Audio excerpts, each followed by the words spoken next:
Bismillahirrahmanirrahim. Assalamualaikum warahmatullahi wabarakatuh. Perkenalkan, nama saya Musa Alfian Ghazali dengan NIM 2024 0101010005. Nah, di sini saya akan menjawab pertanyaan soal UTS dari mata kuliah tafsir ayat ekonomi. Itu soal yang pertama, jelaskan pengertian tafsir menurut bahasa dan istilah. Menurut bahasa, tafsir berasal dari kata fassara yufassiru tafsiran, yang berarti menjelaskan, menerangkan, menyikapi, atau membuka sesuatu maksud yang tersembunyi. Nah, dan menurut istilah, tafsir adalah ilmu yang digunakan untuk memahami kitab Allah yang diturunkan kepada Nabi Muhammad SAW untuk menjelaskan makna-maknanya serta mengeluarkan hukum, petunjuk, hikmah yang terkandung di dalamnya.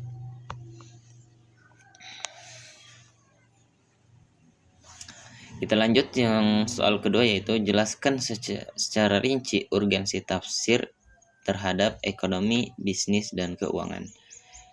Urgensi tafsir dalam bidang ini sangat krusial karena Al-Quran tidak menjabarkan teori ekonomi ini secara teknis, melainkan berupa prinsip global.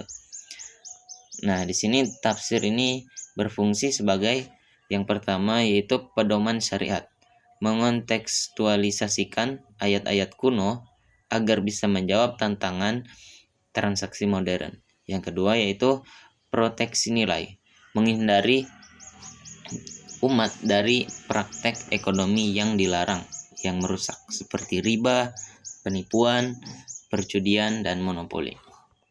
Yang ketiga, yaitu poin ketiga, pemberi solusi, mewujudkan keadilan sosial, pemerataan kekayaan, dan keberkahan dalam perputaran harta di masyarakat. Kita lanjut soal yang nomor 3, yaitu sebutkan dan jelaskan metode tafsir yang digunakan oleh ulama tafsir. Nah, metode yang digunakan oleh ulama tafsir di sini ada 4 macam. Yang pertama yaitu tahlili, yaitu metode yang menjelaskan ayat Al-Quran secara runtut sesuai urutan mushaf dari Al-Fatihah sampai Anas dengan menganalisis kosakata, korelisasi ayat, asbabun nuzul hingga hukumnya. Yang kedua yaitu ijmali, yaitu metode yang menjelaskan makna ayat secara ringkas atau garis besar dan menggunakan bahasa yang populer agar mudah dipahami masyarakat awam. Yang ketiga itu muqaran, metode yang membandingkan teks ayat yang mirip, membandingkan ayat dengan hadis, atau membandingkan perbedaan pendapat antara ulama tafsir. Yang keempat yaitu maudhu'i, yaitu metode yang mengumpulkan secara seluruh ayat Al-Quran yang membahas satu tema tertentu, misal tema riba, lalu menganalisis secara utuh dan mendalam untuk mengambil kesimpulan tunggal. Soal yang keempat itu jelaskan arti kata dari wal baqiyatus shalihah dari ayat yang dijelaskan di atas. Arti kata harfiahnya adalah amalan soleh yang kekal dan terus mengalir pahalanya. Ayat ini memberikan edukasi psikologi ekonomi bahwa kekayaan harta dan keturunan hanyalah perhiasan kehidupan dunia yang sifatnya sementara atau fana. Sebaliknya, investasi sejati yang harus dikejar manusia adalah al-baqiyatus shalihah, seperti sholat 5 waktu, zikir, sedekah, dan kebijakan lainnya. Karena hal itu akan abadi dan membuahkan balasan terbaik di akhirat kelak. Soal nomor 5 itu. Dalam Al-Quran terdapat 4 fase pelarangan riba. Yang pertama, jelaskan secara rinci fase pelarangan riba dalam Al-Quran. Fase pelarangan riba yang pertama itu fase pertama dijelaskan Al-Quran surah Ar-Rum ayat 39. Ya, lanjut yang fase kedua yaitu surah An-Nisa ayat 160 sampai 161. Yang fase ketiga itu surah Al-Imran ayat 100 30. Dan fase yang keempat itu surah Al-Baqarah ayat 275 sampai 279. Dan pada fase keempat ini pelarangan total, mutlak, dan final bagi segala jenis transaksi riba tanpa terkecuali, serta mengancam pelakunya dengan perang dari Allah dan Rasul-Nya.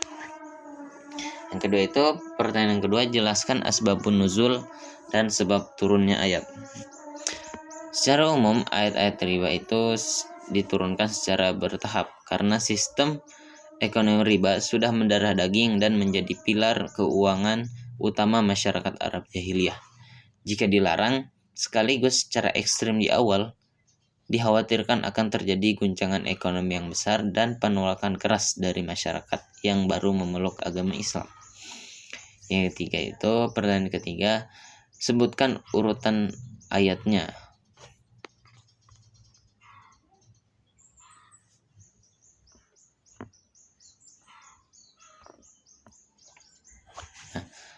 Urutan kronologis turunannya adalah Quran surah Ar-Rum ayat 39, Quran surah An-Nisa ayat 160 sampai 161, Quran surah Al-Imran ayat 30, dan surah yang terakhir yaitu surah Al-Baqarah ayat 275 sampai 279. Nah, pertanyaan selanjutnya bagian D, jelaskan tafsir secara rinci. Tafsir dari rangkaian fase ini menunjukkan metode pendidikan Al-Quran, manhaj tarbiyah yang sangat bijaksana.